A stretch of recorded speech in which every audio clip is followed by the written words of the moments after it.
നമസ്കാരം, ജന്മഭൂമിയിലേക്ക് സ്വാഗതം. AIMIM MP Asaduddin ഒവൈസിയുടെ ലോക്സഭയിലെ സത്യപ്രതിജ്ഞയിൽ മുഴങ്ങിയ ജയ് പാലസ്തീൻ മുദ്രാവാക്യം രാജ്യത്ത് സംഘർഷം ആളിക്കത്തിക്കുകയാണ് എന്ന് കേന്ദ്രമന്ത്രി ഗിരിരാജ് സിംഗ് ആരോപിച്ചു. ബീഹാറിലെ നവാഡയിൽ മുഹ്റം സമയത്ത് പാലസ്തീൻ പതാക വീശുന്നതിലേക്ക് നയിച്ചത് ഈ പ്രവൃത്തിയാണ് എന്ന് സിംഗ് അവകാശപ്പെട്ടു. ഈ വിഷയത്തിൽ കോൺഗ്രസിനെയും മുൻ ബീഹാർ മുഖ്യമന്ത്രി ലാലു പ്രസാദ് യാദവിനെയും അദ്ദേഹം രൂക്ഷമായി വിമർശിച്ചു. ഒവൈസിയെ പോലെ പരിചയസമ്പന്നനായ ഒരു MP സത്യപ്രതിജ്ഞ ചെയ്യുമ്പോൾ പാർലമെന്റിനുള്ളിൽ ജയ് പാലസ്തീൻ എന്ന് പറഞ്ഞാൽ രാജ്യത്ത് അത്തരക്കാരുടെ എണ്ണം വർദ്ധിക്കുന്നത് സ്വാഭാവികമാണ് എന്ന് മുതിർന്ന BJP നേതാവ് പറഞ്ഞു.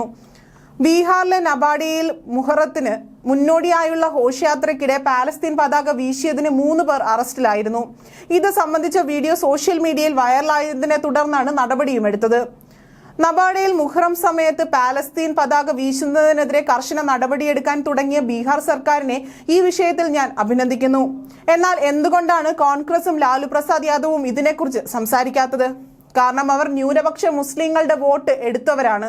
അതിനാൽ ഈ കോലാഹലങ്ങളെല്ലാം തന്നെ സംഭവിക്കുമെന്നും അദ്ദേഹം കൂട്ടിച്ചേർത്തു. കോൺഗ്രസ് നേതാവ് രാഹുൽ ഗാന്ധിക്കെതിരെയും ഗിരിരാജ് സിംഗ് ആഞ്ഞടിച്ചു.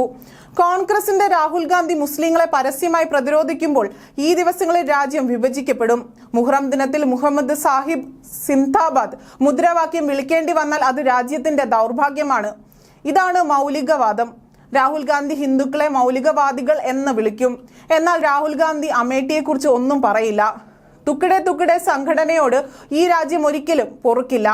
അഖിലേഷ് യാദവോ രാഹുൽ ഗാന്ധിയോ ആകട്ടെ തെറ്റിദ്ധാരണ ഉണ്ടാക്കാൻ പാടില്ലായിരുന്നുവെന്നും സിംഗ് പറഞ്ഞു. മുമ്പ് രാമനവമി ഘോഷയാത്രകൾക്ക് നേരെ കല്ലേറുണ്ടായതായി BJP നേതാവ് ഓർമ്മിപ്പിച്ചു. കഴിഞ്ഞ 12 മുതൽ 13 വർഷമായി ഹിന്ദു ഉത്സവങ്ങളിൽ രാമനവമി ഘോഷയാത്ര നടക്കുമ്പോൾ ഘോഷയാത്രയ്ക്ക് നേരെ കല്ലെറിയുന്നു.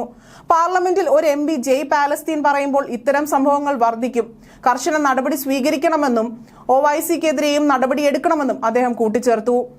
അടിയന്തരാവസ്ഥയെക്കുറിച്ച് സിംഗ് പറഞ്ഞു. ഞങ്ങൾ ഒരിക്കലും അടിയന്തരാവസ്ഥ മറക്കില്ല. കാരണം ഇത് ഇന്ത്യയുടെ ചരിത്രത്തിലെ തന്നെ ഒരു കറുത്ത പൊട്ടാണ്. കോൺഗ്രസും ഇന്ദിരാഗാന്ധിയും അടിയന്തരാവസ്ഥ ഏർപ്പെടുത്തി. ജനാധിപത്യം സംരക്ഷിക്കപ്പെടേണ്ടതിനാൽ കഴിഞ്ഞ 10 വർഷമായി മാത്രമല്ല എല്ലാ വർഷവും ഞങ്ങൾ അത് ഓർക്കുന്നു. കോൺഗ്രസിനെ പോലെയുള്ള ഒരു ശക്തിയെ ദുർബലപ്പെടുത്തുകയും നീക്കം ചെയ്യുകയും വേണം. കോൺഗ്രസ് ദാരിദ്ര്യം നീക്കിയില്ലെങ്കിലും പ്രധാനമന്ത്രി നരേന്ദ്രമോദി 25 കോടി ജനങ്ങളെ ദാരിദ്ര്യരേഖയ്ക്ക് മുകളിലെത്തിച്ചു. മോദി അംബാനിയുടെ ചടങ്ങിന് പോയാലും മറ്റെവിടെയെങ്കിലും പോയാലും മോദി ജീവിച്ചാൽ പാവങ്ങൾക്ക് വേണ്ടിയാണ് ജീവിക്കുന്നത്. നരേന്ദ്രമോദിയുടെ ഓരോ ശ്വാസവും പാവങ്ങൾക്ക് വേണ്ടിയാണുള്ളത്.